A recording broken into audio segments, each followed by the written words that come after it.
इथे फक्त दागिने नाही तर पिढ्यानपिढ्यांचा विश्वास मिळतो. परंपरेची झळाळी आणि विश्वासाची खात्री. कैलास अडगावकर ज्वेलर्स, दत्त मंदिर बस स्टॉप, नाशिक रोड.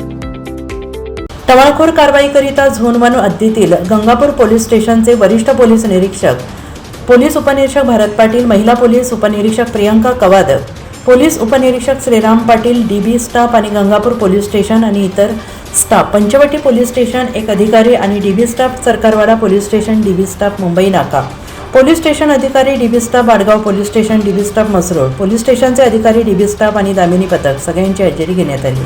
हजेरीवर योग्य त्या सूचना देण्यात आल्या. त्यानंतर टवाळखोर कारवाईकरिता Shivajinagar, गंगापूरगाव, Mahatma Nagar, आनंदवली college road, DK नगर भागात रवाना होऊन गंगापूर पोलीस ठाणे हद्दीतील एकूण 70 टवाळखोरांवर कारवाई करण्यात आली. त्यांना पोलीस स्टेशनला आणून BP ऍक्ट 112-117 प्रमाणे कारवाई करून त्यांना सोडण्यात आले. NCN न्यूजसाठी सिद्धार्थ लोखंडे, सातपूर.